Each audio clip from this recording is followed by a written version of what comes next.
Alright, so last year I did a video of my Road King. This is my 01 Road King.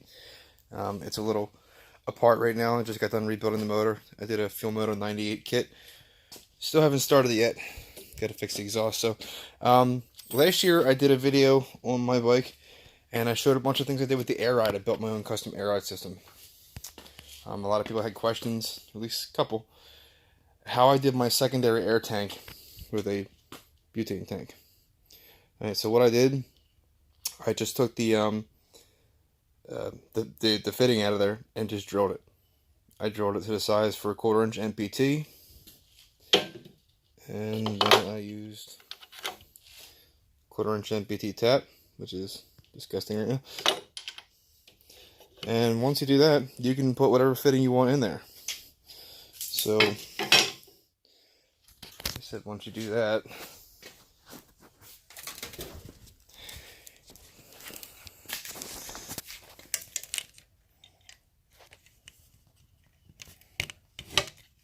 you can go right to whatever fitting you want. Now, it's not going to be like a tank where it has an in and out and that, but it does work as a reserve. I actually have taken it off the system. I upgraded my air ride system. I did away with my old Vair and did a I forget which one it is. It's a Vair 98. I don't remember, but the pump is marginally bigger than the other one. My garage is a mess right now because I've been working all night. Okay, so this is my old pump. This is my new pump. Like I said, it's marginally bigger. I actually had to move a bunch of different stuff to get my pump in there. As you can see, I do not have my computer system or any of that. There's a reason for that. It's because this year I swapped over from the M&M to a carb. Don't ask me how it works, how I like it. I don't know yet. I haven't ridden the bike. The bike hasn't even started. Bike's dirty and a disaster, and it's just finished getting put together. And my exhaust broke. As you can see, crappy weld job. I will be replacing that. So a lot of people ask me about my air ride, how I did the shocks. These are the Gabriel shocks. I left some comments in my other videos. For me, I believe I left links to these. I literally found these fittings. These are JIC fittings. They're not NPT. They're a specific hydraulic type fitting. I believe it's called JIC. Once you have these fittings, you can pretty much convert them to whatever you want. You know, NPT or whatever. I converted mine over to a barb fitting. So I could use, I believe it's a 3/8 line. Yeah, 3/8. Yeah, 3/8. Or 1/4. I don't remember. It's probably a 1/4. It's been a year since I had that apart, so I don't remember. The nice thing about this is it's air-rated. I don't have to worry about it flexing and breaking. And for those of you who are asking, yes, it is clear of the tire and all that. I'm sure I'm going to get those questions. Alright, so this is how I ran all my stuff. This is my current reserve tank. This is the original one I built for it. I decided to stay with it because when I had the secondary tank in there, when I would put the bike up, it would come up, but it wouldn't refill the tank until about halfway up through the next up. So what that was causing me to have was not enough air to be able to bring the bike up on the second time around. And it was, sometimes it was making us have to sit there and wait, which was the whole point of putting a tank in, was not have to wait. The other issue that I had is that when I would sit on the bike and push my up, it would not come up. If I was riding down the road and I hit up, it would not come up and adjust. That's not what I wanted. So I found by taking that other tank out of there, I have made it so I still have the luxury of having a tank, so when I hit the button up, it comes right up. And as soon as it comes up, the pump comes on. Now I also changed over to, like I said, a bigger pump. That pump is rated for 150 psi. So my system is now running at 150 psi with the Gabriel shocks, and so far I've had no issues with it. Again, though, I have not ridden the bike. Literally just did all this work this winter. As you can see, I've removed a lot of different stuff and rearranged some things. I put an air block in here. I ran my air lines to my coming out of my air block. These goes to my go to my switches, and then you have my pressure cutoff switch. I actually have a an airline fitting there. I carry a coiled up airline in the in one of my bags at all times, and it comes in handy because you have a decent pump on your bike. You can pump up your tires, other people's tires. It comes in handy. You literally have a portable air compressor on your bike. I mean, you have a small tank and a compressor. It works. You're not going to power air tools with it, but again, I had to remove and rewire a bunch of different stuff. It was a pain, but if you know what you're doing, it's not that hard.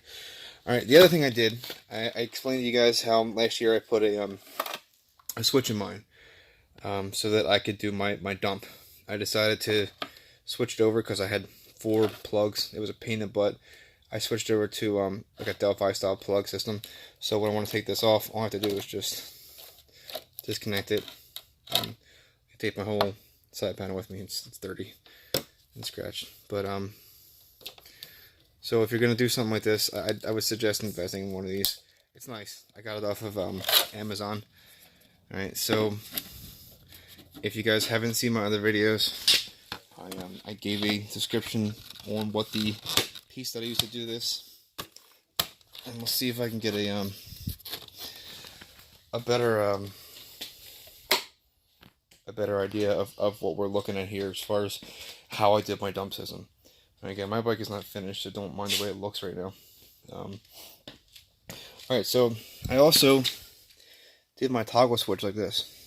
This is just a paddle switch, and I took the plastic piece that it mounts to, and I used body mount. I actually redid it because I had the tank off this year, but it's just a thing with mount decals on, and it's a construction Bondo for plastic. It comes in 2-part. You mix it up. I had the tank upside down and mounted the box on there, and then I just flipped my switch right in there, and as you can see when I hit the button. So I'm gonna bring it down for a second. Alright, so what we have is my setup when, as soon as we hit the up button, the bike will come straight up. No waiting, none of that. So, but as you see, now as soon as I hit my up button, the pump comes on. Now that's what we wanted, because now I don't have to wait for a second time. And as you can see with the 150 psi pump, it does not take very long for it to stop. Alright, now hopefully I didn't get a very good shot of this last year, so maybe you guys can see. You can see this is my dump button. Alright, I have my regular button, like every other air ride system does, right here. Now when I push this, it just lets a little bit out of the time. Alright, so you see if I hold this, my bike is going to slowly creep down. Alright, now the intention is not to bring the bike down slowly. I have this button set up like this so that I can, while I'm riding, take it up, and if I want to adjust it, I just have to hold it for a little bit, and it'll soften my ride up. Not necessarily take my ride down, but just soften it up a little bit. And you'll see, as soon as I hit the up button, it's going to come back on. Alright, so now, every time I hit my up button, my pump will come back on, and take it right back up to 150 psi, ready for the next use. So, like I said, I've evaluated and switched my system around a little bit, and I think it works better. Alright, so, like I stated in the last video, I have this button set up as my dump button. Alright, so, if you touch this button, nothing happens. It is set up on a timer. It's a MOSFET timer. I believe it's a MOSFET timer. Either way, it's a digital timer that needs a signal. The signal it's looking for is 0.5 seconds of the button being hit. Once it receives that 0.5 seconds, it will open up my quick dump valve for 5 seconds, dropping the bike. Alright, so this is what happens when you hold it. So I just push it and walk away, and the bike just drops on its own. Alright, so again, once I take it up, Now the only problem with this is if I dump it and hit the up, well, I guess it's not doing that now. It used to be when I would dump it and hold the up button, it would continue to empty the tank. Apparently with the new 150 PSI system, it's blowing the valve closed, so that's fine with me. Again, like I said, I have my slowdown. That will just solve my ride. And all I did for that was put a metering valve in there. I'll show you guys that again in a minute. But again, I like this. Other people seem to enjoy it. It was kind of a cool feature. Again, I made it so it has to be pushed for 0.5 seconds so that when I'm riding, because your leg does sit right here, and I have caught it while I'm pushing the bike backwards and held it by accident with my leg, it does drop the bike. But you don't want to drop your bike while you're riding, especially if you have the Monroe shocks on an older Road King or FLH, because if you have the Monroe shocks and haven't done any kind of adjustments to your fender, it will rub. The Gabriels don't. They give you about 3/4 inch of clearance. So I can ride this bike around with no air on it. So again, hold it, just walk away. It gives kind of like a cool effect. I've had a lot of compliments on it. I thought it was pretty cool myself. It was an idea I wanted to do. The other thing I wanted to show you guys that I didn't get to show you guys last year was my LEDs.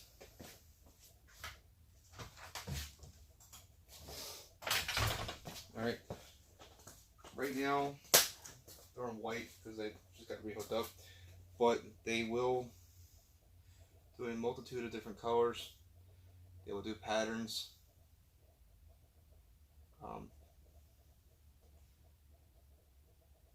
And for any of you who are interested, this is the XK Glow Kit. I love it. It's a great kit. I get a lot of compliments on it. I bought this one for about $250, give or take.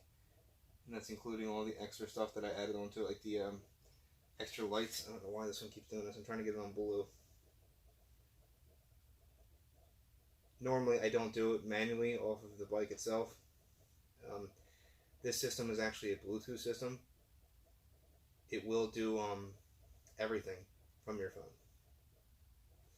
So all the stuff that I'm doing here, I can do it right from my phone. Alright, now one of the big selling points for me, I can't get blue, I'll deal with it later. One of the big selling points for me was the fact that this system is designed so that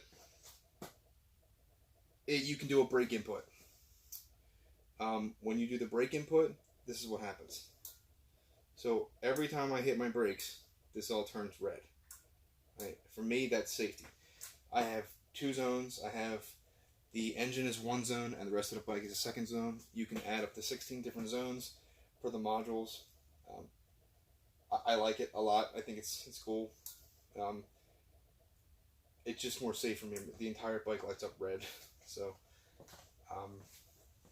like I said, I like it. I think it works out pretty well. Alright, so real quick, I don't know if I showed you guys last year the valve. Now I told you I have a slow dump valve, and that's right here. Right? This is my slow dump valve. It's turned almost all the way off. Alright, so all it really does is release my pressure in my tank, or my shocks rather, just out in the atmosphere, but just slow. Alright. If I did have that on there, it would just be a quick dump, but it would be coming all the way back through the system. Again, like I said last year, I used Air Ride solenoids. I got them specifically, they're for low riders. And in case you guys are wondering, the XK Glow Kit, I have it mounted back here temporarily. This is the module, it's a Bluetooth module, and when you just touch this little thing right here, it's literally just like a finger sensor. So when you touch it,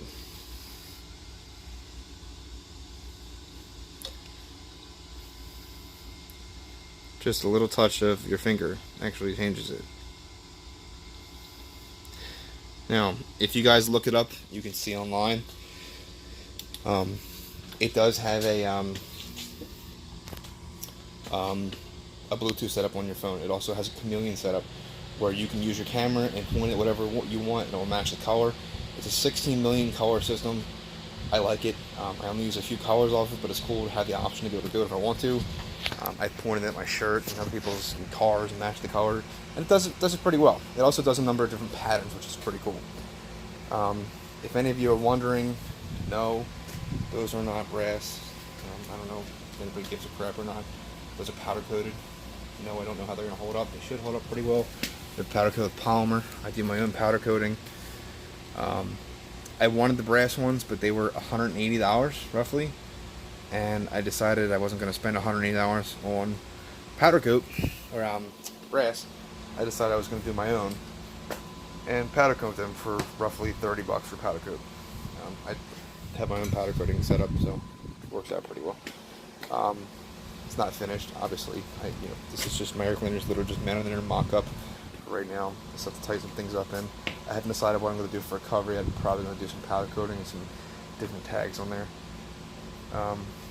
If anybody has any questions, just shoot me an email. I've been building this bike for 2 years. Last year I did a lot of the air rods setup. This year I decided to do the motor. And yes, that motor was completely ripped apart. It was ripped down to nothing but the crank. I have the Fuel Moto 98 kit. If you don't know what that is and you have an 88 cubic inch, it's a great kit. It's about $2,000.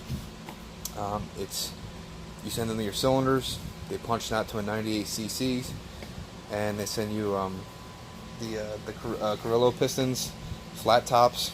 I believe it's a 10-to-1 compression ratio, and you also get a ton of other stuff with it. The adjustable push rods, the updated cam plate that switches it to the hydraulic tensioner, Night Prowler lifters. It has a Woods cam. I went with the Woods 66R. I also switched my heads over to the 96 cubic inch heads, which gave me the Beehive springs, which allowed me to have a higher lift, plus to have a little bit of a better flow stock. And I kind of ran out of budget to be able to to do any kind of port and polishing this year. So I figured if I go with the higher lift cam and the higher flow heads, maybe I'll get a better out of just the stock 88 heads. Again, if anybody has any questions, just feel free to ask. I learn a lot of stuff by reading the forums. I like to post these videos here and there just to give you guys an idea of what I did. If you guys need any help or anything with that, I was an ASE certified tech for 12 years. I've never been a Harley tech, but I've been working on bikes my whole life. This is my first Harley build. I'm planning on doing a bunch more, but it's not done yet. When it's done, I'll put a video up when it's completely together. Right now it's dirty and shop's disgusting right now. But yeah, if you guys have any questions, feel free to ask.